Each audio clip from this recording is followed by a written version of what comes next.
अपवर्तन का उदाहरण ये पढ़े थे कि बाल्टीन के या बकेट के पेंदी पर एक सिक्का रखा हुआ है, तो सिक्का उठा हुआ महसूस होती है। तो ऊपर से देखने एक्चुअली में मान लो 5 फीट का वो बकेट है, 5 फीट का मान लेते हैं, या 1 फीट का मानना है, या मीटर में मान लो 1 मीटर का लंबाई है उस बकेट का, उस बाल्टी का, और उसके पेंदी पर क्या रखा हुआ है, सिक्का रखा हुआ है, तो वो ऊपर उठा हुआ महसूस आभास हमको प्रतीत होता है। पानी देंगे तब सर? हाँ पानी देंगे? हाँ, तो पानी भरा हुआ है तभी नहीं क्रिया होगा। हाँ। तो हमको ये बताना है कि वो जो ऊपर उठा हुआ महसूस होता है कितना हाइट महसूस होता है, यानी कि उसका आभासी गहराई कितना है वो निकालना है। बात समझ में आया? आभासी गहराई कितना होगा हमको वो निकालना है, आभासी गहराई निकालना है। जैसे इमेज बनाकर दिखाते हैं, इमेज बना करके रेड कलर लो, उधर से रेड कलर रखा होगा। एक मान लेते हैं ये एक बकेट है, समझना ठीक से।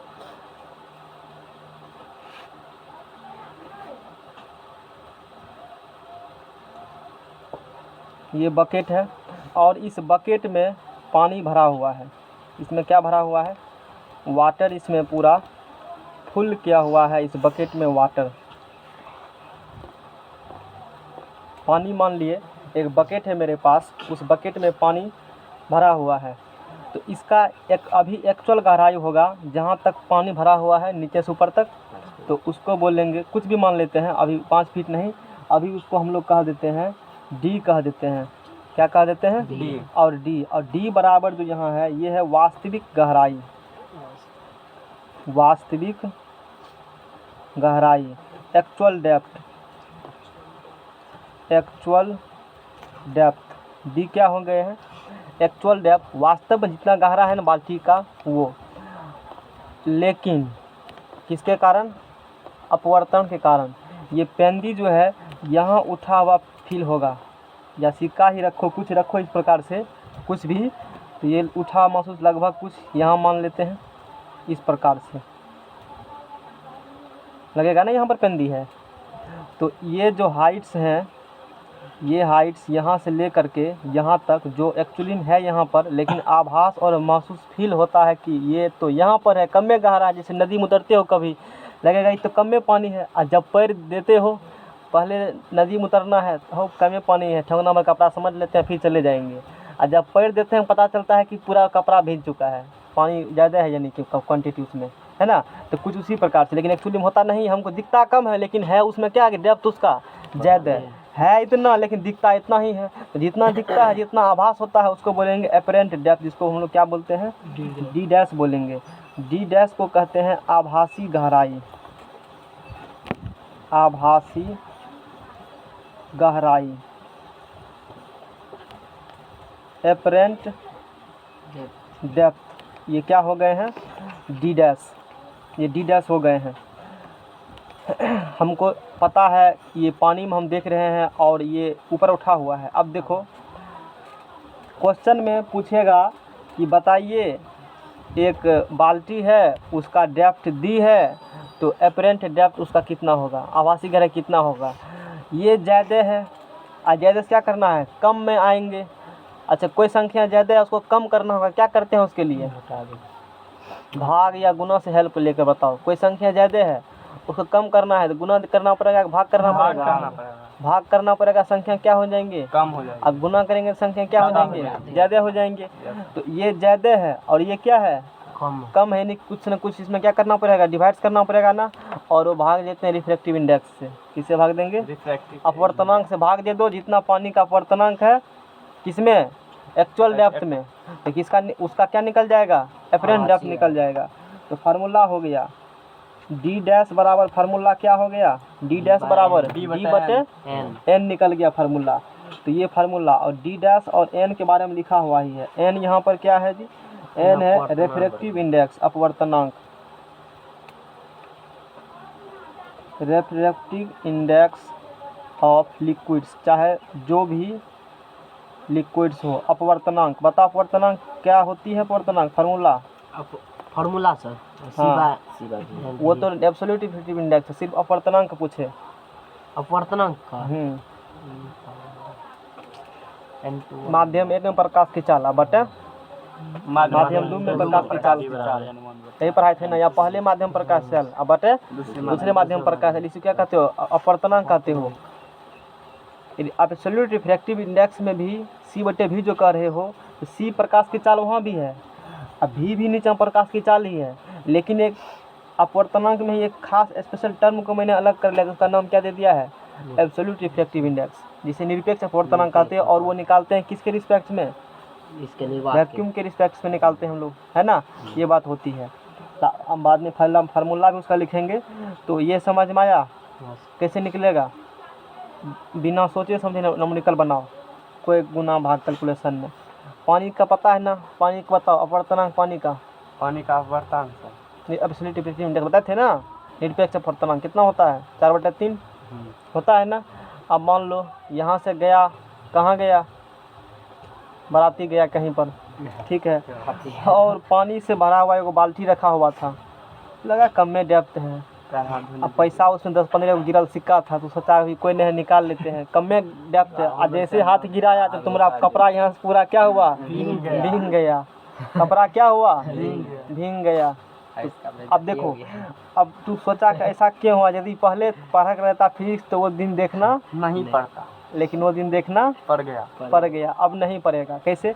अब सिक्का उसमें फेंका हुआ है ना, अब सोचो तो जितना इस बाल्टी का टोटल डेप्थ होगा, या जितना डेप्थ भरे हुए पानी है, उतना ही तो सिक्का का डेप्थ होगा ऊपर से, सेम डेप्थ होगा ना जितना पेंदी का होगा पानी भरा हुआ है। तो मान लेते हैं कि 1 मीटर डेप्थ था। कितना मीटर डेप्थ था? 1 मीटर मान लेते हैं, ठीक है। 1 मीटर मान लिया मैंने कि वो जो बाल्टी है जो पानी से भरा हुआ है उसका डेप्थ 1 मीटर है।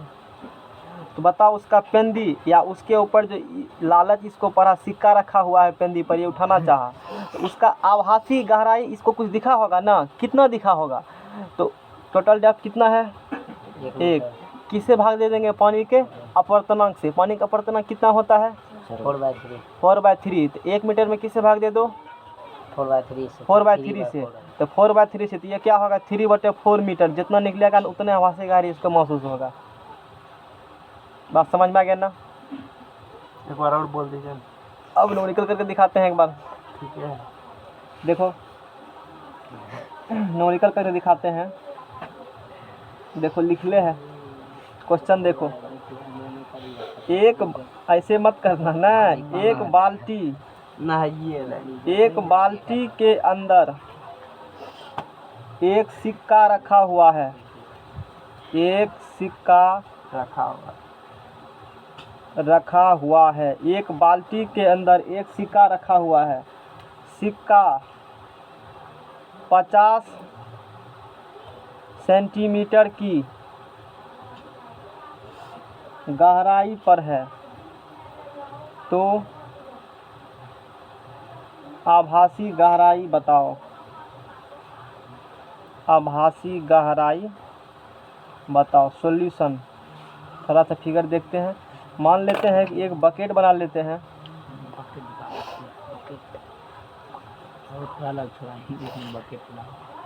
पानी भरा हुआ है इसमें, है ना?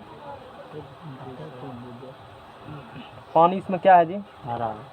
भरा हुआ है ना? इस प्रकार से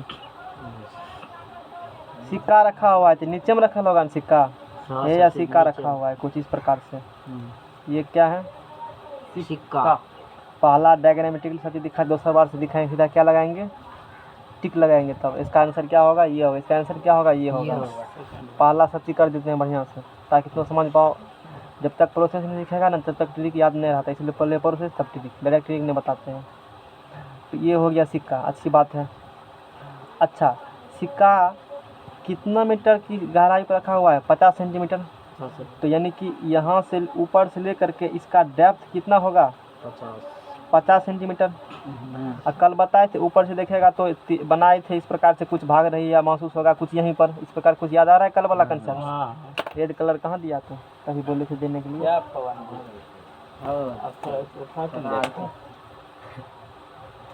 तो महसूस होगा क्या? अपवर्तन के कारण, प्रकाश के अपवर्तन कारण महसूस होगा सिक्का जो है ना वो कुछ यहाँ पर आ गया है। कहाँ पर आ गया है? यहाँ पर आ गया है। एक्चुअली है कहाँ पर? यहाँ पर, तो ये हो गया डी, ये क्या हो गया टोटल डेप्थ, ये क्या हो गया डी। तो क्वेश्चन में वास्तविक गहराई सिक्का का जो है लिखा है ना डी, वास्तविक गहराई एक्चुअल डेप्थ वो डी है, और वो कितना है 50 सेंटीमीटर, 50 सेंटीमीटर है। अच्छी बात है, अच्छी बात है। लेकिन हमको महसूस होगा प्रकाश के अपवर्तन कारण सिक्का यहाँ पर है, नहीं कि कुछ उठी महसूस होगा, तो उठी हुई आभास हो रहा है। तो ऊपर से लेकर के इसका बीच का डिस्टेंस क्या माने थे हम लोग, डी डैश, और जिसको क्या कहा था हमने, आभासी गहराई यानी कि एपरेंट डेप्थ मैंने कहा था वहाँ पर। तो बोलो डी डैश बराबर क्या हो जाएंगे, नहीं है पता, यही तो पता करना है ना। तो आभासी गहराई बताओ, क्या बताना है, आभासी गहराई बताना है। अच्छा ये क्या भरा हुआ, पानी भरा हुआ है ना, तो पानी का अपवर्तनांक शांत रहो, ये बताएगा पानी का अपवर्तनांक को सोच कर कहना, एक बार फिर से सोच लो। हाँ पानी का पूछ रहे हैं, कितना होगा 3/4 है तब, अच्छा 4/3, अब भाग दे करके, भाग देकर 50 हो जाएंगे। नहीं 4 में भाग देगा 3 से, तब कैसे निकलेगा 4 3 से, हाँ देखना पड़ेगा, दोनों याद रखना है, डायरेक्ट बट्टा में रखो, अब भाग देख कर भी रखो, क्योंकि को भी दोनों में डाटा दे सकता है एग्जाम में, 1.3 होता है, लेकिन न्यूमेरिकल में गुना भाग के लिए हम लोग बट्टा वाला ही से काम चलाते हैं। तो अब बोलो डी डैश बराबर फार्मूला पर है वो भी, डी डैश बराबर डी बटे एन। तो चूंकि डी डैश बराबर क्या होता है, डी बटे एन, इसीलिए डी डैश बराबर डी है 50 सेंटीमीटर। शांत रहो। अपवर्तनांक, ये क्या अपवर्तनांक है ना, बोलो इसका मात्रक मीटर, किलोमीटर, सेंटीमीटर, ए जिससे पूछेंगे वही, दूसरा लेवल नहीं करेगा। डी में मोल, ई में नन ऑफ दीज। क्वेश्चन मेरा ये है कि अपवर्तनांक का मात्रक क्या होता है, अपवर्तनांक मात्रक नहीं होता नहीं होता है, कुछ नहीं है, नन ऑफ दीज। और ये क्या लिखा हुआ है, एक नंबर लिखा हुआ है, और नंबर का कोई मात्रक नहीं होता, ये मात्रकहीन होते हैं, यूनिटलेस। समझ में आ गया ना। तो 4 क्या दे देंगे 3। अब देखो यहाँ पर ऊपर में कौन है 4, नीचा में कौन है 3। अब पलटी मारेगा तो 50 गुना ई नीचा में है तो ये चला जाएगा ऊपर, ये ऐसे रहेगा 150। समझ में आ गया ना। काटो इसको, ये दोनों कटेगा नहीं, तो 5 या 15, 150/4, 150/4 ये होगा तुमको 37.5 सेंटीमीटर। इसका मतलब ये हुआ कि एक्चुअल जो इस वाटर का जो ऊपर सरफेस है, यहाँ से जो सिक्का रखा था 50 सेंटीमीटर की हाइट पर, वो हमको आभास होगा, महसूस होगा, फील होगा कि 37.5 पर रखा हुआ है वो। और हाथ दबाएगा तब इसका कपड़ा भीना था। वो सोचा होगा कितना, इतने पर है, लेकिन वो तो ज़्यादा डेप्थ है, बेचारा का हाथ भींग गया पूरा। अब बोलो क्लियर हुआ कॉन्सेप्ट, यानी कि इसमें क्या सीखे। अब बोलो, अब यहाँ से इसमें 3 को डाटा है, नहीं है ना 3 को डाटा, तो क्वेश्चन किसी भी तरीका से घुमा सकता है। अब हम देखो इसमें एनालिसिस करते हैं, एग्जाम में इस प्रकार के क्वेश्चन बना सकते हैं, कितने नंबर ऑफ पॉसिबल क्वेश्चन हो सकते हैं। अभी क्वेश्चन में एक्चुअल डेप्थ दिया था ना, तो हमने क्या निकाल लिया, एपरेंट डेप्थ निकाल लिया। अब ऐसे चलो उल्टा फिर चलो एक बार। अब क्वेश्चन में दिया है एपरेंट डेप्थ ही, एक सिक्का का आभासी गहराई है 37.5 सेंटीमीटर। कितना आभासी गहराई है 37.5। बताइए वास्तविक गहराई कितना होगा। ये यदि फिजिक्स जानता ना तो तू आज डूबता, उसमें हाथ तुम्हारा नहीं। समझ में आ गया ना। हाँ अब देखो सिक्का का आभासी गहराई कितना है 37.5 सेंटीमीटर, 37.5 सेंटीमीटर। बताओ वास्तविक गहराई कितना होगा। जब इसको वास्तविक गहराई पता होता ना कि कुछ जुगाड़ और लगाते, पानी गिरा देता या दूसरे से निकलवाता, या तो समझ लेता ज्यादा। बात समझ में आ गया ना। हल्ला मत करो, हल्ला मत करो, सीधा होकर बैठो सब आदमी, फिर सीधा होकर करके सब दिखेगा। बोलो यहाँ तक क्लियर हुआ सबको।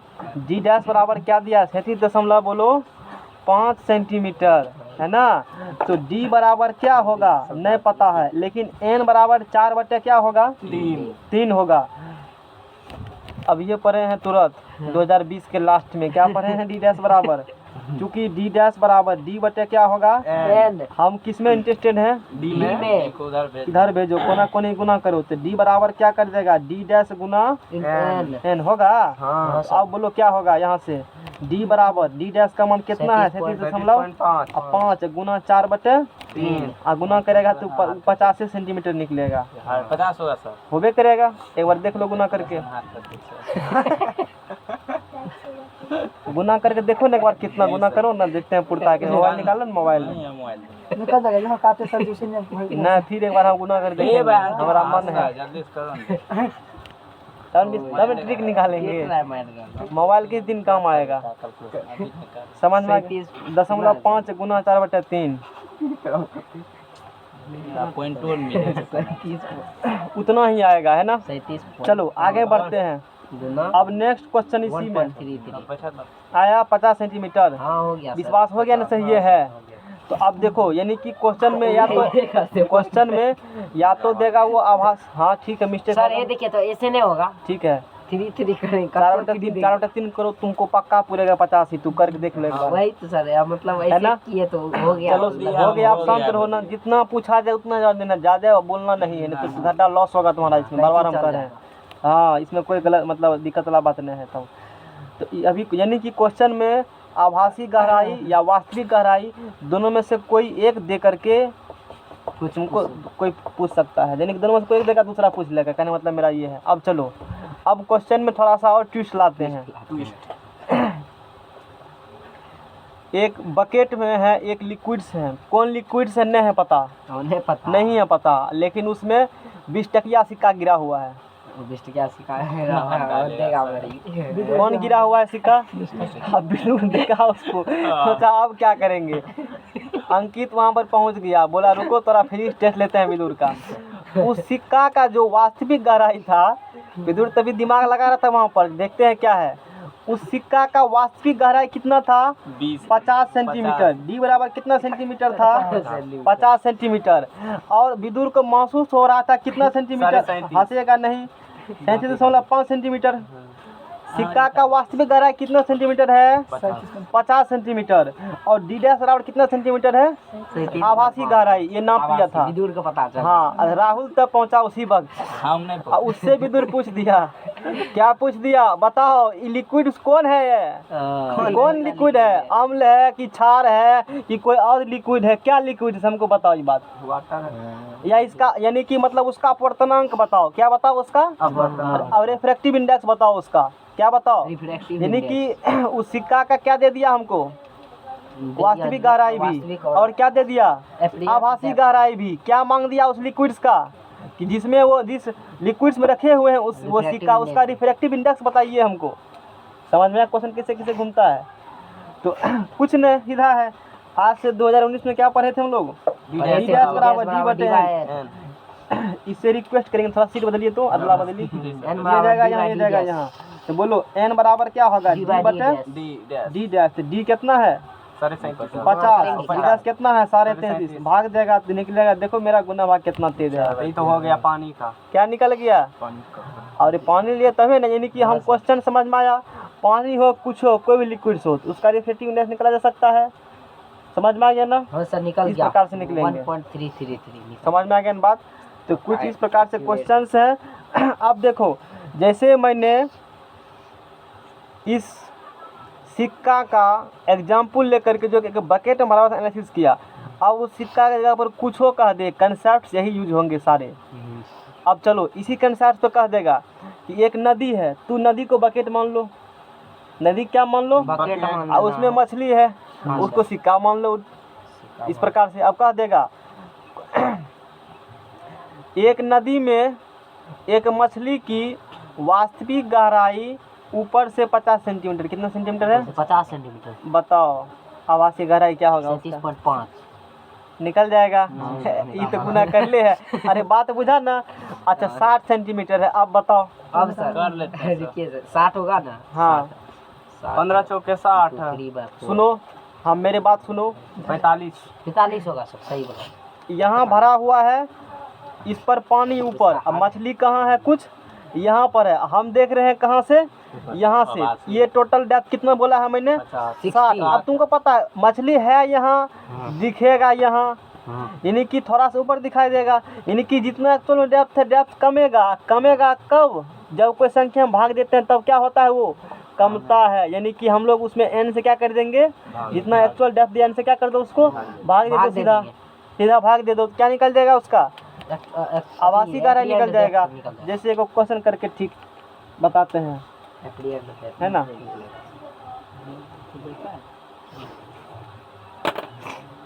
एक समुद्र में 24 मीटर गहराई पर मछली तैर रही है। एगो समुद्र है, एगो क्या है? समुद्र है, ये सी है। और 24 मीटर की गहराई पे कौन तैर रही है? मछली। सी। समुद्र गहराई कहाँ से नापते हैं? समुद्र की गहराई हम क्या पूछे, कहाँ से नापते हैं? इतने पूछे किससे नापते हैं? ऊपर से नापते हैं, नीचे। कहाँ ऊपर? क्या ऊपर? हम नहीं समझ रहे हैं। सतह से नापते हैं, हैं? सतह से। पानी का जो सरफेस है ना, वहाँ से नीचे ना मेजरमेंट किया जाता है। सर आप सर कंफ्यूज कर दे कभी कदा हमको लगा स्पेशल लगा। इसीलिए सुना करो हम बोल क्या रहे हैं, एक एक लफ्ज को ध्यान से सुना करो। तो इस यहाँ पर एक मछली तैर रही है। अच्छा, सबसे शोषण धरती पे किस जीव का हुआ है? मछली का ही हुआ है, नहीं है? घर में मछली काजू बादाम की तरह आते हैं, फाँकना क्या करते हैं? चलो शुरू करते हैं। देखो धरती पर सबसे अधिक शोषण मछली का ही हुआ है। आदमी भी नहीं छोड़ता उसको, मूंगफली की तरह खाता है। नहीं कहेगा उधर रखो गेहूं, तर्जू में इधर रखो मछली, तौल के दे देता है ना जी, उधर बिकता है ना। और दूसरा बात देखो, चील भी आशा लगाया हुआ है। जैसे मछली को देखा एक बार मारेगा, उठा के लेके चला गया। सब पर क्वेश्चन कराएंगे, इसीलिए बता रहे हैं सब बात होता है ना। शिकारी देखो कितना है, उसको फिजिक्स पता है पहले से, हम लोग ज़्यादा जानकारी है, उसको पहले से पता था आवासीय गहराई कैसे निकाला जाता है, तब ना शिकार कर लेता है वो। कुछ अनुभव से मार लेता है। हाँ तो एक्सपीरियंस हुआ कुछ है तो उसके पास फिजिक्स नॉलेज मानेंगे ना हम, है कि उसके पास नॉलेज है। और उसके बाद वो तो चील हुआ, उसको पता है कि किस प्रकार से शिकार किया जाता है। अब देखो शिकारी को देखो, जो होगा ना तीर मार मछली मारने वाला, उसको फिजिक्स पता है। जहाँ दिखेगा ना उससे नीचे निशाना लगाएगा और मछली को एकदम घलटा देगा एक बार में। वो उसको भी फिजिक्स क्या है मालूम है। सोचने वाली बात है, हम ही लोग को पता नहीं था इतना दिन से। अब कोई भी सांप आएगा या पानी में और बड़ा मछली छोटा मछली निकल जाएगा, यानी कि मछली सबसे शोषण किया हुआ चीज, जिस पर कानून बनना चाहिए नहीं। अच्छा, अच्छी बात है। तो ऊपर से देखो, ये चिले वाला सवाल है, इसीलिए मैं बता रहा है, एकदम पूछता भी है। यानी कि हाँ तो तब फालतू की बात थोड़ी यहाँ होती है। कोई बात बताते हैं, कहानी सुना करो, क्योंकि उससे क्वेश्चन बनता है। इसलिए तो कहानी सुनाने के लिए हमने बैठे हैं, दिन खेपने के लिए। एक समुद्र में 24 मीटर गहराई पर मछली तैर रही है, यानी कि यहाँ से इसका डेप्थ कितना होगा? 24 मीटर। इतना डेप्थ पर मछली तैर रहा है, एकदम कोई दिक्कत नहीं, ठंडा ठंडा मौसम है।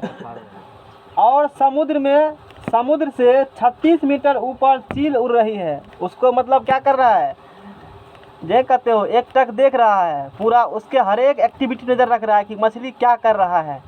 यानी कि जैसे ऊपर आएगा, एक बार मारेगा, लेके चला जाएगा वो। बात समझ में रहा है ना? यहाँ से ऊपर क्या उड़ रही है? 30 मीटर ऊपर चील कुछ इस प्रकार से उड़ रही है। मान लो ये क्या है? चील है, पंख लगा करके ऐसे है पूरा करके, समझ रहे हो ना? ये चील है। और ये कितना ऊपर है? ये 36 मीटर ऊपर है। ये चील है और ये इसका हाइट यहाँ से हो गया 36 मीटर। ठीक है, मैंने सीख जाओगे ना तो क्वेश्चन सॉल्व हो जाएगा। और समुद्र से कहाँ से बोला है? समुद्र के तल से नहीं बोला है। समुद्र ध्यान देना क्वेश्चन में क्या, समुद्र के तल क्या कहते हैं? जहाँ सबसे नीचा सरफेस है वहाँ से नापेंगे। जनरली हम लोग यहीं से नापते हैं, सरफेस से। बात समझ में आ गया ना? और समुद्र से 36 मीटर ऊपर चील उड़ रही है। हाँ, 36 मीटर समुद्र से उड़ रहा, ठीक है। तो मछली की आभासी गहराई चील के सापेक्ष कितनी होगी? क्वेश्चन में क्या पूछा है? मछली की आभासी गहराई। किसकी आभासी गहराई? किसके सापेक्ष? चील को क्या करना है? मछली का शिकार करना है। ये लाइन लिखते हैं, इंपॉर्टेंट लाइन है। इसी में थोड़ा चेंज कर देंगे क्वेश्चन का प्रोग्राम, तब बदल जाएगा। यहाँ क्वेश्चन ने पूछा है मछली की आभासी गहराई। मछली की आभासी गहराई चील के सापेक्ष। किसके सापेक्ष? चील के सापेक्ष। मछली की कौन गहराई निकालना है? किसके सापेक्ष निकालना है? चील के सापेक्ष। यानी कि इस केस में किधर किधर देख रहे हैं ये बताओ हमको, किधर किधर देख रहे हैं? ऊपर से नीचे। ऊपर से नीचा। चील देखेगा ना ऊपर से नीचा, यानी कि ये ऊपर से नीचा वाला केस हो गया। अभी चील देख रहा है किसको? मछली को। तब बोलेंगे मछली देख रहा है किसको? चील को। प्रोग्राम बदल जाएगा। समझ में आ गया ना? अरे मछली सोचेगा ना कि चील वहाँ है तो हम क्या करेंगे बचने के लिए। वो भी फिजिक्स पढ़ा हुआ, उसको भी आता है रिफ्लेक्टिव इंडेक्स की, मत सोचो उसको नहीं आता है। यानी कि इस केस में जो है हम देख रहे हैं, और भी क्वेश्चन है मेरे पास, बाद में भेज देंगे। इस केस में हवा से पानी में देखते हैं, यहाँ लिखेंगे हम। इस केस में हवा से पानी में देखते हैं, तभी ये जो फार्मूला पढ़े हो ना ये काम करेगा, वरना फार्मूला काम नहीं करेगा। नहीं करेगा। तो कहेगा यहाँ, बोलेंगे यहाँ भी तो ऊपर नीचे देख रहे, हवा से पानी देख रहे थे ना। अब बताओ हमको मछली की आभासी गहराई किसके सापेक्ष निकालना है? चील के सापेक्ष। ठीक है। अच्छा, चील और इसके बीच में ये दूरी 36 मीटर है, तो कुछ नहीं करेंगे, ये तो चेंज होगा नहीं। अब बताओ मछली है कहाँ? तो अपने यहाँ। और चील को कहाँ दिखेगा? थोड़ा सा ऊपर दिखेगा ना। हाँ। चील को कुछ यहाँ दिखेगा, लगेगा ना। और ये डेप्थ कौन डेप्थ हो गए? एपरेंट डेप्थ हो गए। ये डेप्थ कौन डेप्थ हो गए? एक्चुअल डेप्थ हो गए। हो गए ना एक्चुअल डेप्थ। अब बताओ कि यहाँ से पहले डी डैश का मान निकालो, और डी डैश निकल गया तो डी डैश में जोड़ देंगे यही, तो चील का निकल जाएगा। वहाँ से यहाँ डेप्थ वही निकालना है हमको है, यानी कि पहले क्या निकालना हमको है? D dash. डी डैश कैसे निकलेगा? डी बटे एन। मछली का गहराई समुद्र के सरफेस से कितना दिया है? 24 मीटर। वाटर है ना, कितना रिफ्लेक्टिव इंडेक्स है? 4/3। 18 हाँ, कुछ को बोलने में कुछ लगता है। नहीं सर। तो 24 24 गुना 3 बटे 4 छाक 24 कट गया। इसीलिए डी डैश बराबर 18 मीटर। सुनो, यानी कि क्या हुआ? इस सरफेस से मछली जो कि 24 मीटर पर है, आभास कितने मीटर पर होगा? 18 मीटर पर। कब? जब यहाँ से देखेंगे सरफेस नीचा तब। लेकिन चील कहाँ से देख रहा है? ऊपर से। अब क्वेश्चन में कहा था कि मछली की आभासी गहराई, मछली की आभासी किसके सापेक्ष? चील के अरे सापेक्ष। चील देखेगा ना, चील को कितना महसूस होगा? चील तो खुद इतना है, 36 मीटर हाइट पर खुद चील है। हाँ सर। चील खुद कितना मीटर हाइट्स पर है? जोड़ दीजिए। 36 मीटर हाइट्स पर है। और यहाँ से इसका एपरेंट डेप्थ कितना है? 18 मीटर। 54,000। कुल डेप्थ समझ में आ गया ना? हाँ सर। बोलो जोरो, 18 से कितना होगा? 54 मीटर। यानी कि चील को क्या महसूस होगा कि मछली तो हमरे से 54 मीटर पे है, लेकिन एक्चुअली में कितना है? 36 प्लस 24 कितना होता है? लेकिन एक्चुअली में तो वो कितना पर है? 60 मीटर पर है। हैं? उसका काम छोड़ो ना, वो हमसे ज़्यादा उसका एक्सपीरियंस है। वो यहाँ पढ़ते हो 24 घंटा उसका वही काम है।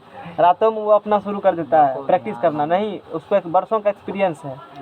बोलो वो उसका प्रॉब्लम है, मेरा प्रॉब्लम नहीं है, कैसे पकड़ेगा? ये क्वेश्चन मेरा प्रॉब्लम है, ये प्रॉब्लम सॉल्व हुआ है। अब क्वेश्चन एग्जाम बन जाएगा। चलो एक मुँह क्वेश्चन करते हैं। हैं? इसमें मांसाहारी कौन कौन है? सबसे बढ़िया मछली कौन है? सबसे बढ़िया मतलब रहू। रहू। तो ठीक है, रहू है, अच्छी बात है।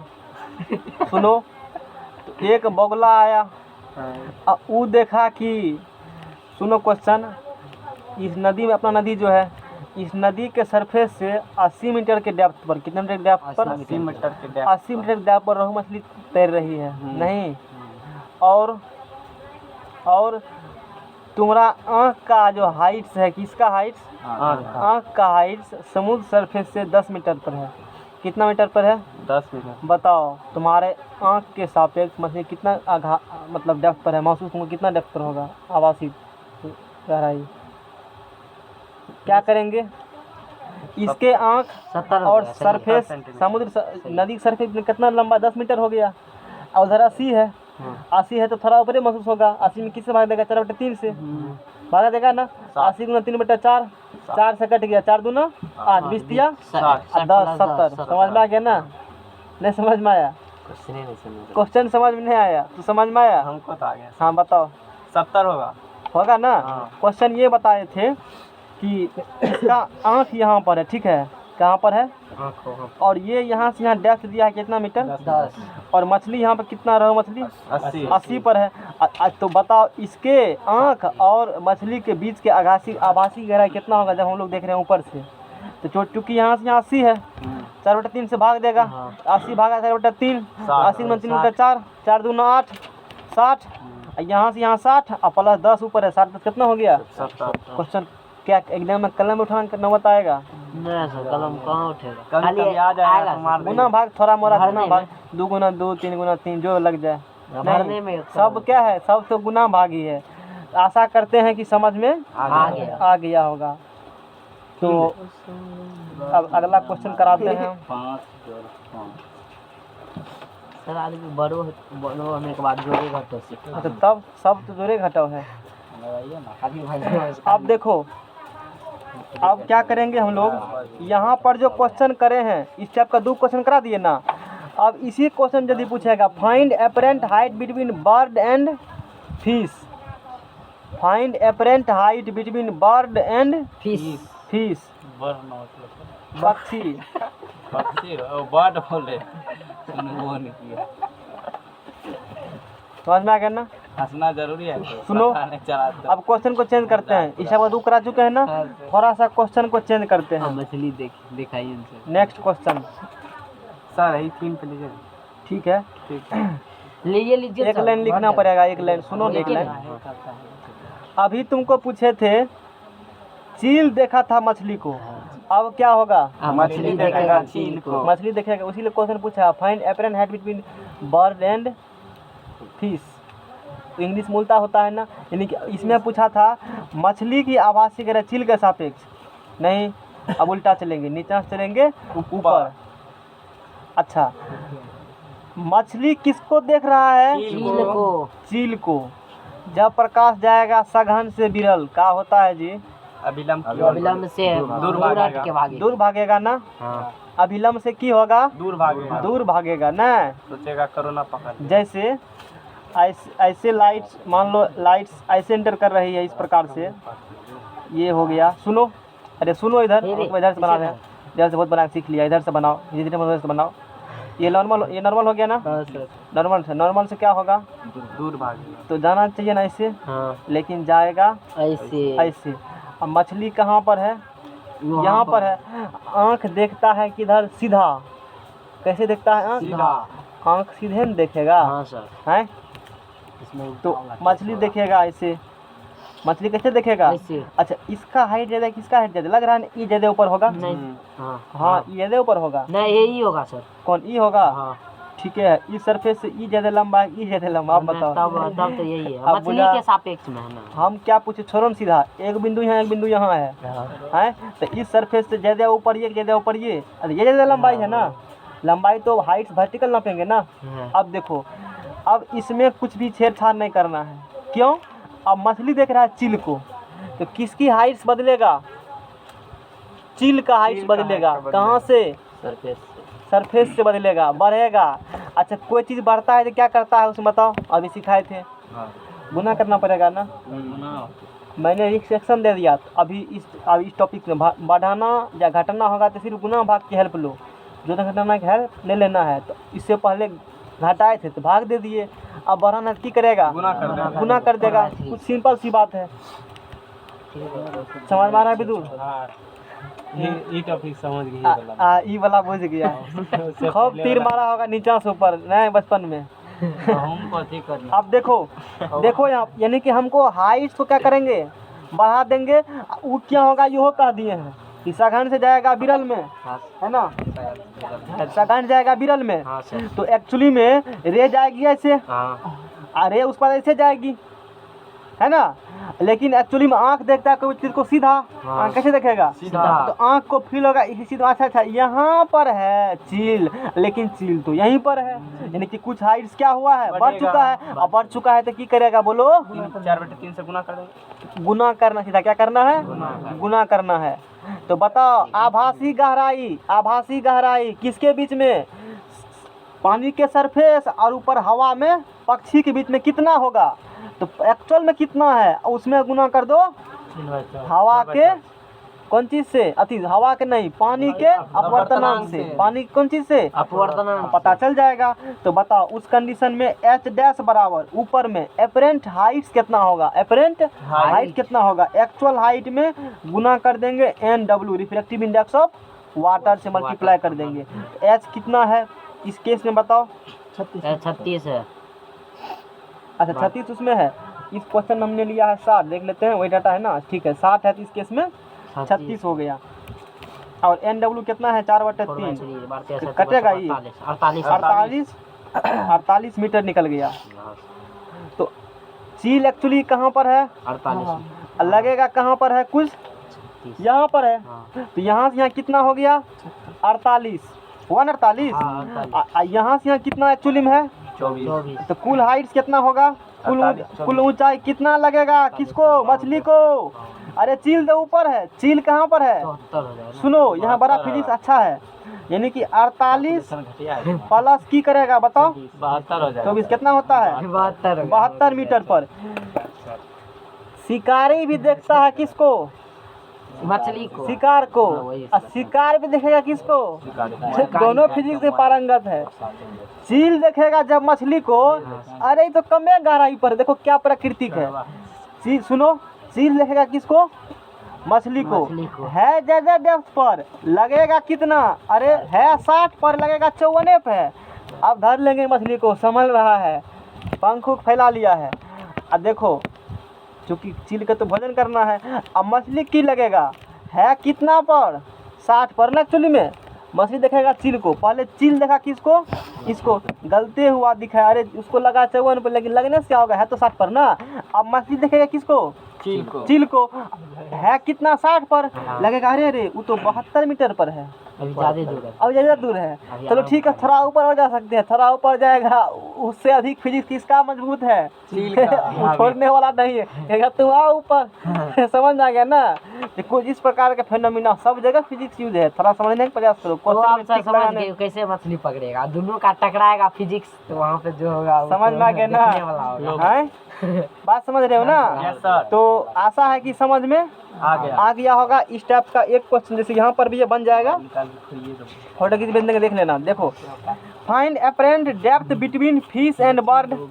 यहाँ पर एक बर्ड है यहाँ पर एक मछली तैर रहा है यहाँ पर एक बर्ड है यहाँ मछली तैर रहा है इसी है या कुछ भी है। यहाँ से कितना हाइट पर बर्ड है 60 मीटर पर यहाँ कितना हाइट पर मछली है 36 मीटर पर है ना 36 मीटर पर है। तो बताओ डी डैश कितना होगा यानी कि एपरेंट डेप्थ। देखो पानी के नीचे में कौन घसा है कोई तो घसा होगा अभी तुरंत तभी आए गजब है। देखो यहाँ पर कहीं टिक भी लगा होगा तो हमको कहना कोनो कॉपी पर नहीं लगा होगा। मैं टिकों पर खोज लो हम टिक भी नहीं मारते हैं नहीं सोचे हम तो नहीं कह सकते हैं ये तो पॉसिबल ही नहीं है ना। तो यहाँ पर हम क्या बताना चाहते हैं कि ये क्वेश्चन बनेगा पानी के अंदर जब बात करते हैं कहते हैं ना रे पानी बहुत गहरा है ऊपर देखते हैं रे पक्षी बहुत ऊंचा उड़ रहा है यानी कि हाइट्स का बात करेंगे तो गुना होगा और डेप्थ का बात करेंगे तो भाग होगा यानी कि अभी यही सीखा गुना भाग बस गुना और भाग यही पढ़े हो अभी तक क्या करोगे गुना भाग यही तो समझ में आ गया ना। अब बढ़ाओ नेक्स्ट पेज बढ़ाओ अब तो कितने बड़े नोट्स तैयार हो गया है छापने भारत खराब हो जाएगा हैं वो तुम्हारा कम है न मेरा कम थोड़े है। लाओ अगला पेज लाओ भाई लिखला के पूरा हिला अरे समझ में नहीं आया आगे बढ़िया अब जाओ भैंस समझ जाएगा फिजिक्स अप्लाई करना वहाँ पर समझ में आएगा ना मछली मार धार जाएगा तब फिजिक्स अप्लाई करना नहीं चलो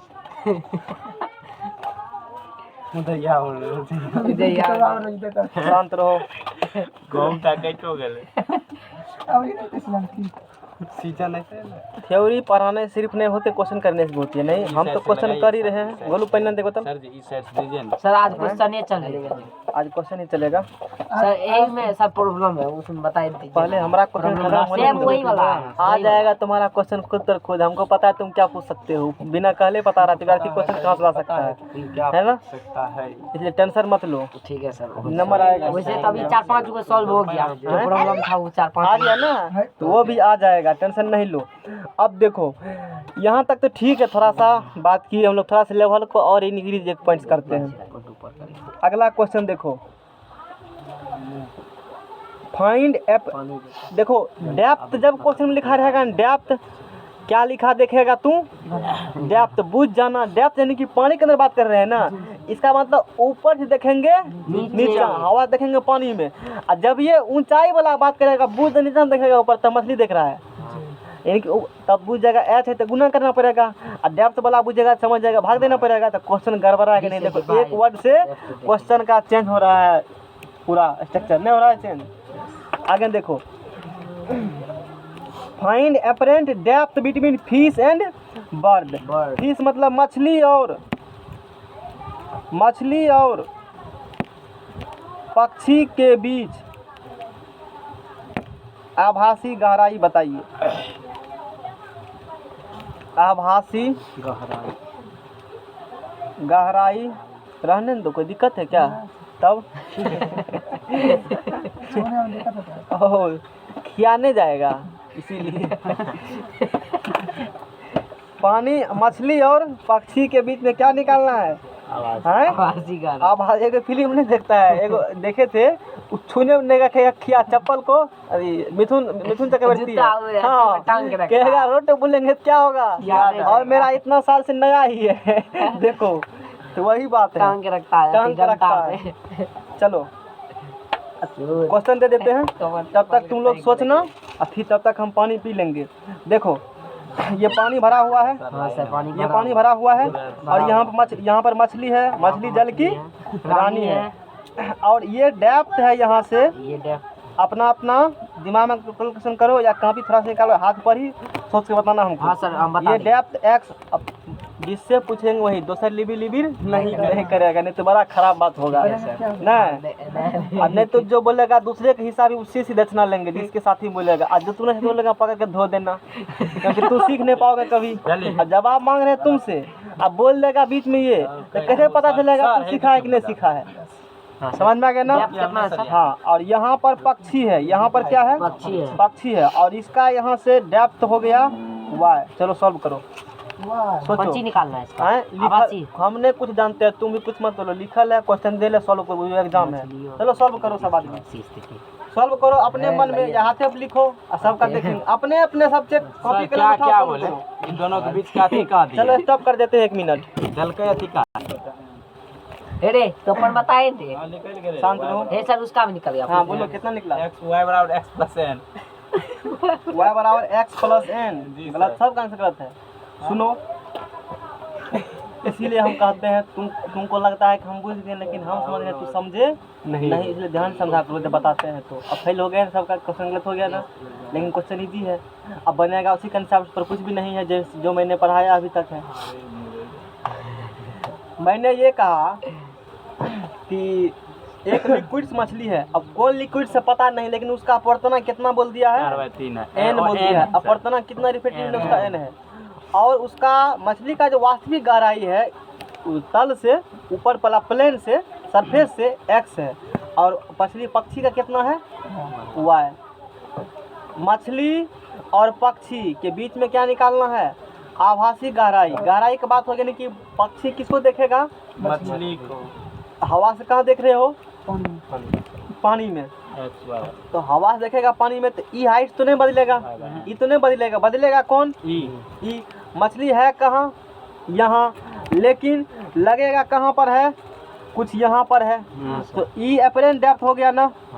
तो ई कितना है? एक्स में कुछ गुना करेंगे या भाग करेंगे, इतना पहुंचने के लिए बताओ हमको। एक्स में क्या करेंगे? किससे भाग देगा? ई कितना होगा? एक्स बटे एन। तो बोलो, तो यही डिस्टेंस कलम किधर गया? Sir x by n plus y को अथी किया। शांत रहो। ये डिस्टेंस यहाँ से यहाँ कितना निकल गया बताओ? टोटल है y प्लस एक्स बटे एन। तुम्हारा क्या निकला था? सर वो ये देखिए सर उसी को वही सॉल्व तो किया, same x बाय n निकला। प्लस y किया, इसी को सॉल्व हुआ x y n plus y यही बोला था। हाँ सर। तो वही तो बोले हैं। आंसर तुम्हारा तब क्या हुआ? सही है, हम दोनों सबका आंसर मिला लो, यही निकला है सबका आंसर क्या? बना रहे थे अब समझ में आया? Yes sir. इसमें कुछ क्वेश्चन में था ही नहीं, इसीलिए समझना चाहिए ध्यान से। अब लगता है ना अब बुझ गए हैं, तभी तो समझते हैं, इसको कुछ नहीं बुझाया है। ये बात को सिद्ध कर दिया है ना, तो एग्जाम में ऐसे क्वेश्चन आएंगे। इसीलिए कहते हैं कोई समझ गया ना फिर भी समझने का प्रयास करो ताकि क्वेश्चन सॉल्व कर पाओ, है ना। y प्लस एक्स बटे एन, है ना। इसी क्वेश्चन में चेंज कर देते हैं। इसी क्वेश्चन क्या करते हैं विदुर समझेगा, अब की बार तो हम छोड़ने वाला हाँ नहीं सर नहीं है। है तब इस बार। चलो सब तैयार हो जाओ। हाँ तैयार सर है। कॉपी अब बताओ क्वेश्चन यही है। अब देख, अब मछली देखेगा किसको? पक्षी को, यानी कि देख रहे हैं जब पानी से देखेंगे, चलो सॉल्व करो, जब पानी से हवा में देखेंगे, हवा में सर देखेंगे तब आभासी ऊंचाई क्या होगा? जब पानी से हवा में, पानी से कहाँ देखेंगे? हवा में हवा में, तब ऊंचाई, आभासी ऊंचाई क्या होगा? सॉल्व करो तुम लोग। क्वेश्चन यही है। वीडियो अब देखो थ्योरी जो पढ़ाया है, शिवम वही विदुर जी नहीं नहीं विदुर जी तब नहीं किधर जा रहे हो जल्दी कहो। हम ककरो अंकित जी आओ का अलग है अरे शांत रहो, किधर जाओगे? किसकी तरफ समर्थन दो? तब तक पल्ला भारी हो गया, तब तो जीत गए सर। अब देखो, अरे कहाँ देख रहे हैं? ऊपर कौन देख रहा है? मछली। वो मछली है कहाँ? पानी में, यानी कि तो मछली और पानी वो अंदर में है, और देख रहे हैं ऊपर, यानी कि जिधर देख रहे हैं ना उधरे चेंजिंग होता है। सिंपल सी बात है, उधरे क्या होगा? चेंजिंग। हवा देख रहे थे पानी में, पानी में चेंजिंग हाइट्स हो रहा था, जो भी डेप्थ हो रहे थे। अब पानी देख रहे हवा में चेंज होगा। क्या बताए थे? मछली को जितना हाइट दिखता है ना पक्षी, एक्चुअली में उससे अधिक हाइट्स पर होते हैं। यानी कि हाइट्स क्या करोगे, यहाँ से ऊपर बढ़ाओगे, है यहाँ पर, लेकिन मछली लगेगा कहाँ पर? पक्षी है जी। तो हाइट्स क्या कहेंगे? उसका निशान कुछ बढ़ाना पड़ेगा ना, कुछ बढ़ा रहे हो, क्या करना पड़ता है? गुना करना पड़ता है। क्या करना पड़ता है? गुना। रे कलम कौन ले लेता है? यहाँ लड़का कलम किधर गया? यहाँ से लेते हो, हटाओ इस सबको, मिस यूज वाला हटाओ, वही रखेंगे। लगेगा कहाँ पर? पक्षी है यहाँ पर, है ना। ये हाइट कितना होगा बताओ? NY y है, कुछ बढ़ाना चाहते हो, क्या करना पड़ेगा? उसमें गुना कर दो, तो y गुना n। लेकिन मछली है यहाँ पर, तो यहाँ से कितना है डेप्थ? x, तो x प्लस कितना होगा? ny। हो गया x प्लस कितना होगा? ny। बोलो किसको समझ में नहीं आया है ये चीज़? ये भी तो सही है ना सर? हाँ वही ठीक है, पहले कोई दिक्कत नहीं है। अब वह क्लियर हुआ। तो एग्जामिनर क्या करते हैं, एक्स वाई दे करके और अपूर्णांक अपवर्तनांक दे के व्यक्ति को फंसा देता है इस क्वेश्चन में। समझ में आ गया ना? तू कहेगा ठीक है इतना हुआ, ये वो रट लगे कहीं किताब में, एक लाइन चेंज किया तो घोलट जाओगे, तो रटाफिकेशन गया। और कहीं माइनस मार्किंग वाला कोई नहीं, तो कोई बात ही नहीं है। पॉलिटेक्निक में तो माइनस नहीं है ना, और जब माइनस वाला एग्जाम देगा तब इन है कि खाली जितना पढ़ा है पॉलिटेक्निक कम आएगा, आग धतूर जितना सुनते हो सब में कम देगा, जहाँ भी साइंस पूछा जाता है सब जगह वो पढ़ेगा ना। हाँ सर ये तो सब में कंटेंट 19-20 है और नहीं उतना है जितना तो वो कंटेंट पढ़ा रहे हैं। जिस टॉपिक से NTPC एंटर लेवल तक का एग्जाम वो टॉपिक नहीं पढ़ना पड़ेगा, फिर सफिशिएंट कंसेप्ट दे रहे तब हैं। देखेंगे बना के एक बार। हाँ तो देखो ना, मेरे पास है गाइड, ले लेना एक दिन SSC JEE का, वही ट्राई मारना एक बार। वो तो तुमसे मैं टिकम सॉल्व हो रहा था, अभी तो तुमको तो लेवल और नीचे कर दिया, तुम छोड़ो ना। है बनाएंगे सर स्टोरी। क्या क्वेश्चन हुआ सबको क्लियर? आगे हम प्रस्थान करते हैं।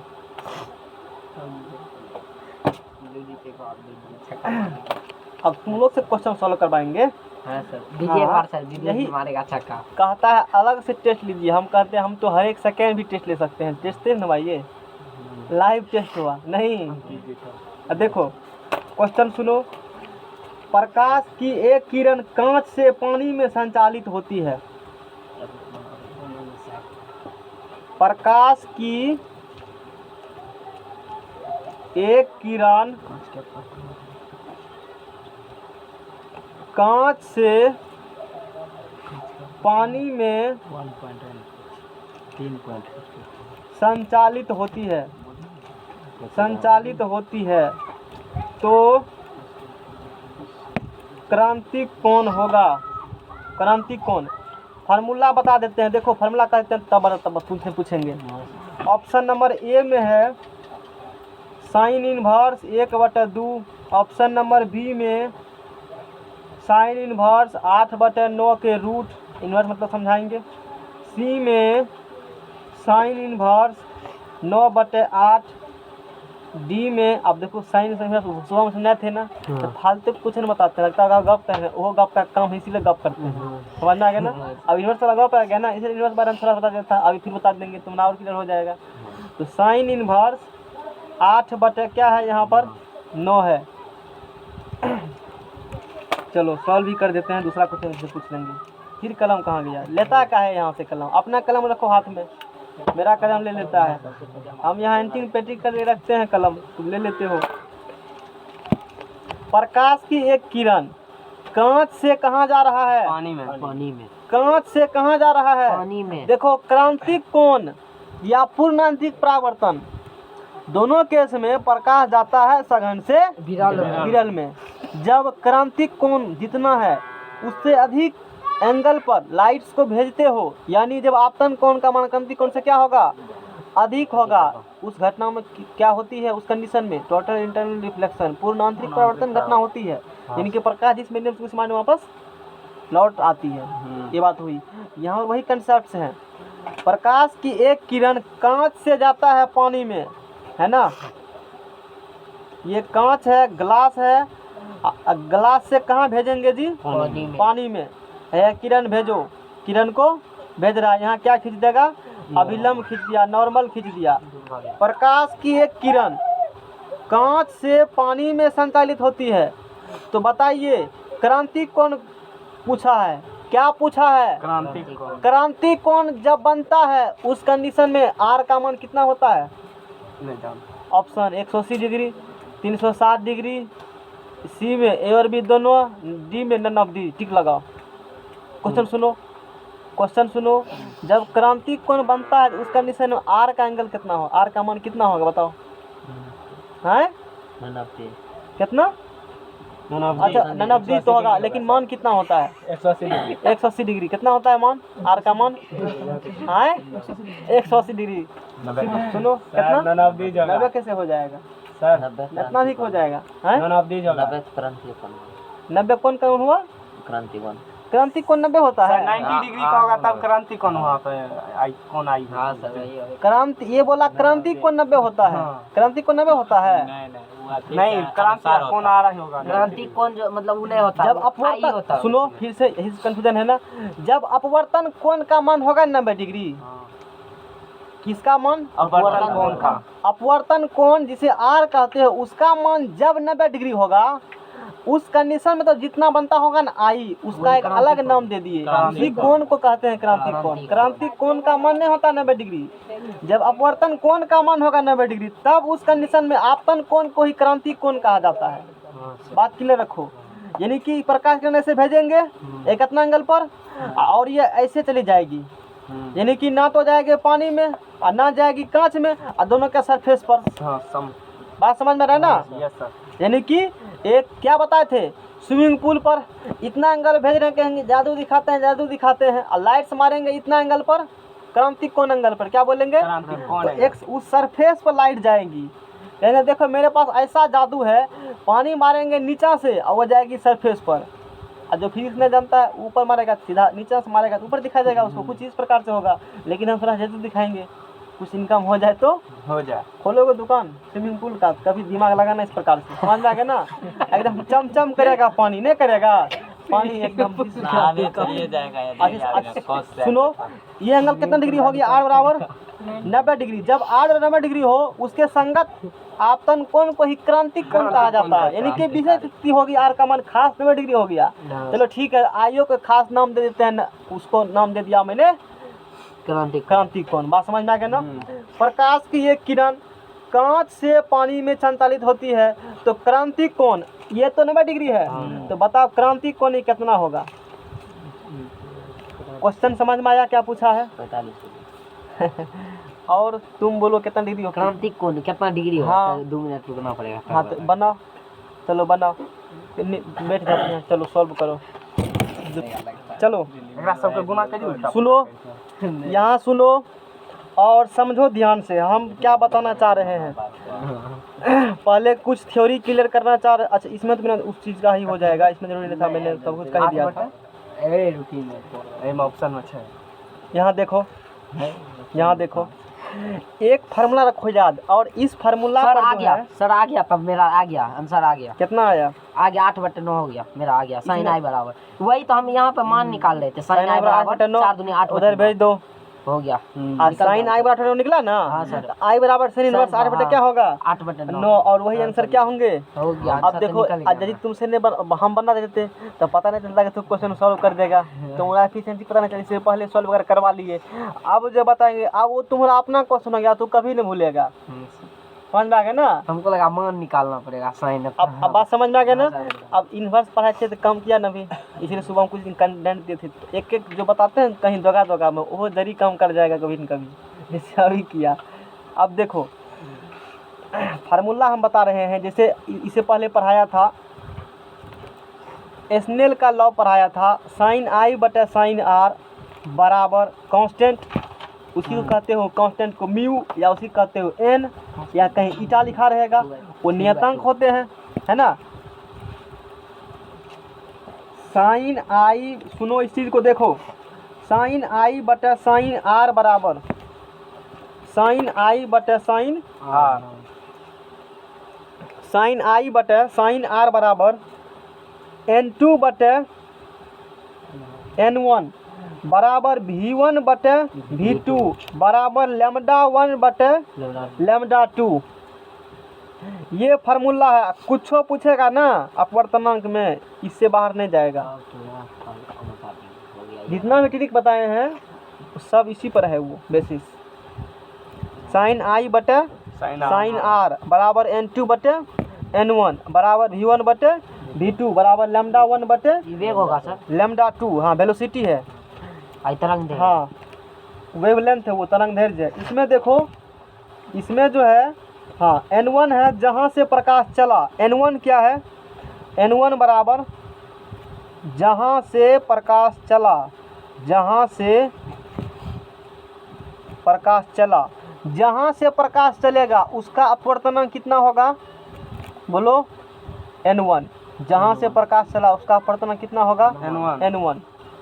जैसे एक डायग्राम बगल में बनाकर भी दिखाना चाहते हैं। मान लो कि ये है, ऊपर भी मान सकते हो सघन माध्यम, नीचे मान सकते हो सघन माध्यम। बोलो कहाँ माने हम, जैसा जहाँ कहेगा वही मानेंगे, नीचे में ही, क्योंकि सब दिन नीचे ही मानते हैं हम लोग, नीचे में ही मान लेते हैं, नहीं जनरली सघन नीचे ही कहते हैं। तो ये हो गया मीडियम, ये हो गया मीडियम, और ये हो गया वैक्यूम।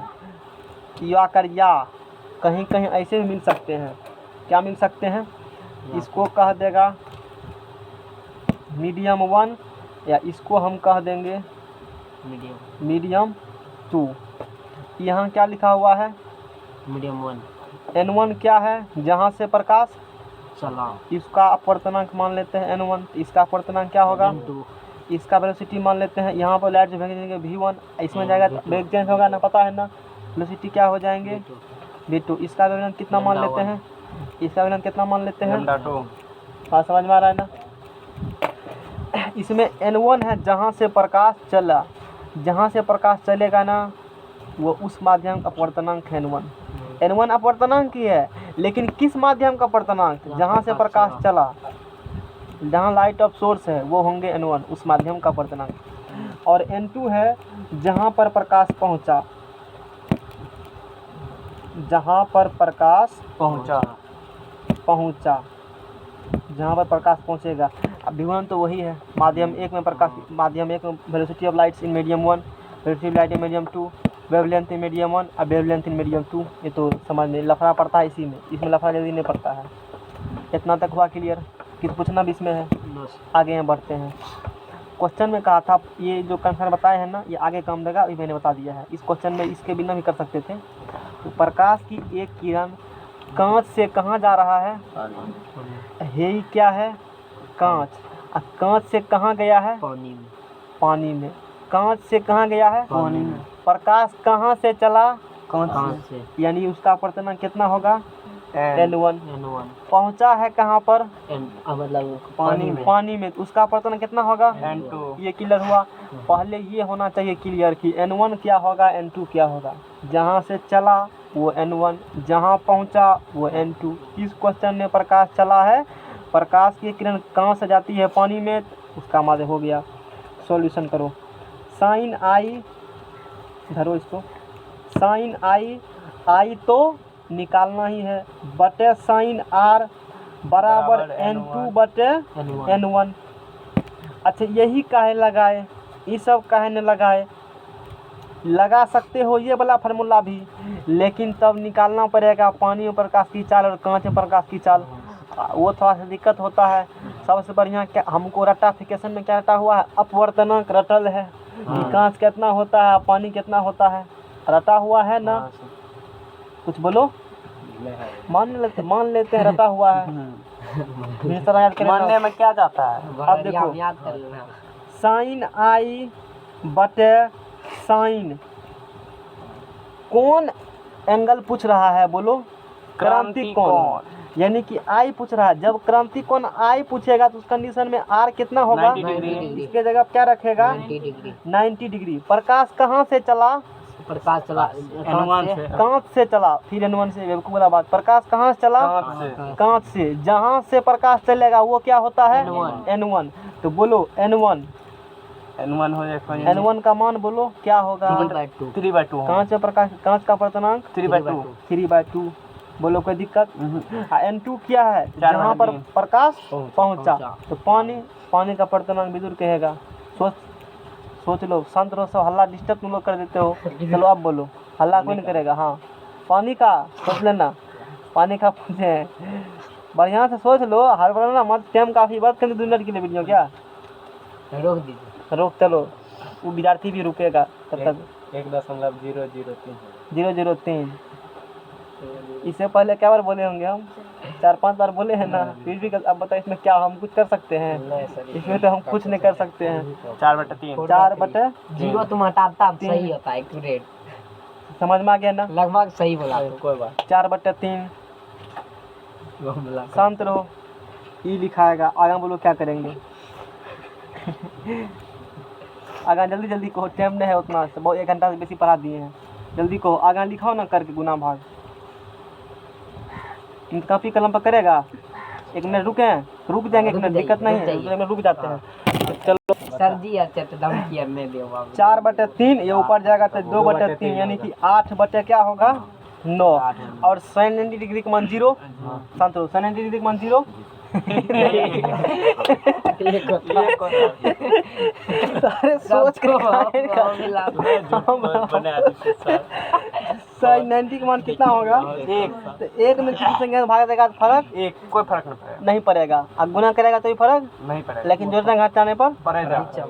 तो साइन आई बराबर क्या होगा, 1 भाग देगा sin, यानी 8/9। तो आई बराबर इधर से उठ कर आएगा, क्या लग जाएगा, इन्वर्स। Sign inverse 8/9। ये इनवर्स त्रिकोणमिति में होता है। इस प्रकार से बात समझ रहे हो ना।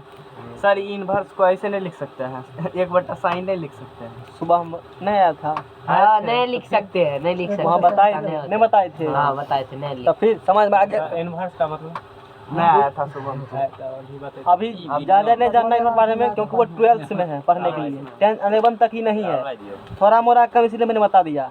जैसे साइन थीटा कॉस थीटा है ना, त्रिकोणमिति कहते हो ना, वहाँ पर है इनवर्स त्रिकोणमिति। बात समझ में आ गया ना, जो कि त्रिकोणमिति से आगे हैं, त्रिकोणमिति का है वो, आगे उससे पढ़ने के लिए। अभी जितना काम था उतना समझ में आ गया ना, कि इधर साइन आई है 8/9 है, आई एंगल निकालना होगा, इसको उधर भेजेंगे तो ये हो जाएगा साइन इनवर्स 8/9। यानी कि ये क्वेश्चन का आंसर क्या होगा, option number D. Option number क्या निकल गया, डी। पेज लगाया हुआ है, नहीं है लगाया, बंद करिए। लगाओ पेज, ये निकल क्लोड कराएंगे लेगा। अब देखो क्वेश्चन जो है, क्वेश्चन समझते हैं। यदि किसी माध्यम से निर्वात में पूर्ण आंतरिक परावर्तन के लिए, किसी माध्यम से निर्वात में पूर्ण आंतरिक परावर्तन के लिए क्रांतिक कोण कितना डिग्री है? 30 डिग्री। तो माध्यम में प्रकाश का वेग क्या होगा? किसमें प्रकाश में पूछा है? माध्यम में प्रकाश का वेग। अच्छी बात है। क्वेश्चन फिगर ने दिया हुआ है ना, लेकिन एक बार डायग्राम बनाने का समझने का प्रयास करते हैं, सिर्फ प्रयास कर सकते हैं। अब जो बताएंगे ना दिमाग में 100% सेट कर जाएगा। और यदि पहले का जो ठीक है मतलब समझ में आ गया, तूफान आ समझ में आ गया, गया ना। अरे खोलो गाड़ी को, बंद काहे किया है, तूफान आ गया। है ना। अच्छा माध्यम, ये देखो पानी है कि क्या है नहीं पता हमको, सीधा माध्यम है। ये क्या है? माध्यम है। माध्यम है ना। यदि किसी माध्यम से, ये निर्वात है, यदि किसी माध्यम से निर्वात में पूर्ण आंतरिक, माध्यम से निर्वात में कौन सी के लिए? पूर्ण आंतरिक परावर्तन। यानी कि लाइट जाएगी कहाँ से? मीडियम से, लेकिन निर्वात जाएगी नहीं, इसी माध्यम में लौट आएगी, तब न होगा पूर्ण आंतरिक परावर्तन। क्वेश्चन में क्या बोला है? पूर्ण आंतरिक परावर्तन ने बोला है ना। यदि किसी माध्यम से निर्वात में पूर्ण आंतरिक परावर्तन के लिए क्रांतिक कोण कितना डिग्री है? 30 डिग्री है। पूर्ण आंतरिक परावर्तन के लिए क्रांतिक कोण 30 डिग्री है। देखो आई दिया है कितना डिग्री? 30 डिग्री। 30 डिग्री।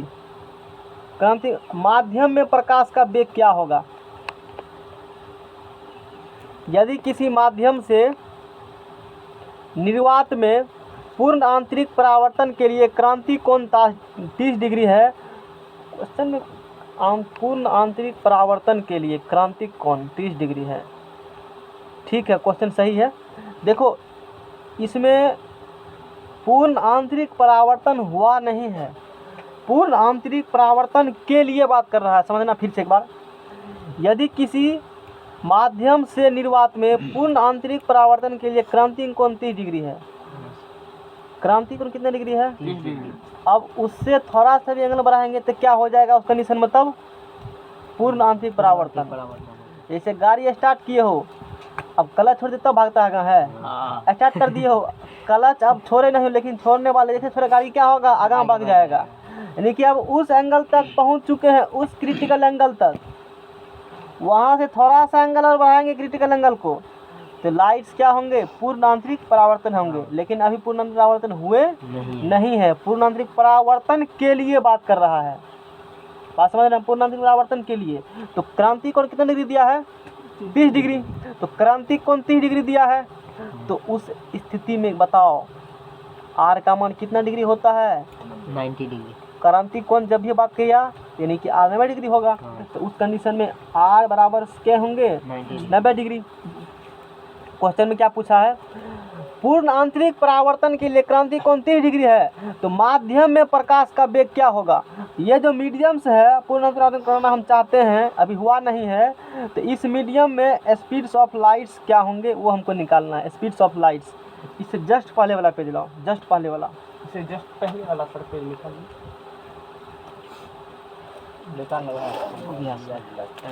बस खत्म कर रहे हैं क्लास को। ई नंबर पे उतार करके आगे, इस आगे नहीं बढ़ेंगे। अच्छा हमको निकालना है वेलोसिटी ना। प्रकाश जा रहा है माध्यम से कहाँ? निर्वात में। माध्यम जा रहा है कहाँ पर? निर्वात में। अच्छा वेलोसिटी निकालना है तो कौन फॉर्मूला? वेलोसिटी लगाएगा ना। अपवर्तनांक तो निकालना नहीं है, तो अपवर्तनांक काहे लगाएगा? यानी कि ये सूत्र ये बराबर ये लगा दो, ये बराबर ये लगा दो। समझ में आ रहा है ना? यानी कि साइन आई बटे क्या लगाएंगे? साइन आर बराबर क्या लगाएंगे? V1 बटे V2। V1 बटे क्या लगाएंगे? V2। साइन आई का मान बोलो 30 डिग्री। 30 डिग्री। अब बटे साइन आर का मान 90 डिग्री। अब ये निर्णय खाती V1 क्या होगा और V2 क्या होगा बताओ? V1 जो है सर इसका होगा, इसका होगा। प्रकाश दे रहे हैं तो देखो इधर से दे रहे हो उसको 1 N1 माना दिए, V1 होंगे। अब V2 क्या हो जाएंगे? देखो किसी को मान सकते हो, मैंने जो माना है तुम्हें वही करना, नहीं तो उल्टा पुल्टा हो जाएगा इसी में। बात समझ में आ रहा है ना? बात समझ में आ रहा है? जहाँ प्रकाश जा रहा है हाँ। तो V1 अब बटे क्या है? V2।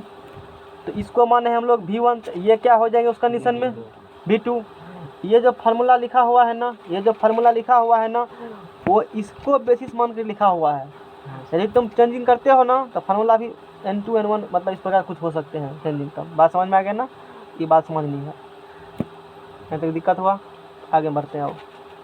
तो V1 नहीं पता। अब बटे V2, लेकिन V2 क्या है वो देखो। बात है। अब उसमें स्पीड पता हमको है, हाँ, पता है। 3 पर सेकेंड। तो लिखो यहाँ पर। तो V1 को छोड़ देते हैं वैसे, वो तो पता करना ही है। तो V2 कितना है? 3 गुना 10 का पावर 8 मीटर 8 प्रति सेकंड। मीटर। शांत रहेगा सब। बिल्कुल सुबह में आया था पढ़ने के लिए? कहाँ गया था सुबह में? बहुत इमरजेंसी काम था क्या? बहुत इमरजेंसी? नहीं, ज़्यादा नहीं। कोई जाने वाला था क्या? इमरजेंसी हम बुझते हैं कि कोई जाने वाले होते या कोई डेथ कर गया तो उससे बड़ा इमरजेंसी बाकी सब फालतू है। वैसे मतलब क्लास अधिक इम्पोर्टेंट कुछ नहीं है, सीधी सी बात है। नहीं तो जाओ लटकेगा। 37 का मन बताओ इसी बात पर। 37 लिख देता हूँ। सोच के बताना। शांत रहो सब, हल्ला कोई नहीं करेगा। कितना? 1/2। सही है? कैसे समझा 1/2 ही होगा? हो होके करता है। अच्छा साइन 90 डिग्री का मान अभी बात का तो समझ जाएंगे, तुमको आता है तब। साइन 90 डिग्री का मान बोलो। एक बहुत क्लोज है तुम्हारा मैथ। गांव में सबको कर देना ही बात। 10 to the power 8 मीटर।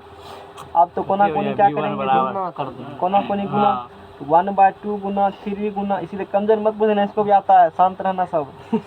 कुछ कुछ हल्का मिस, लगभग सही है था। सही। 3 में भाग दे 2 से कितना निकलेगा जी?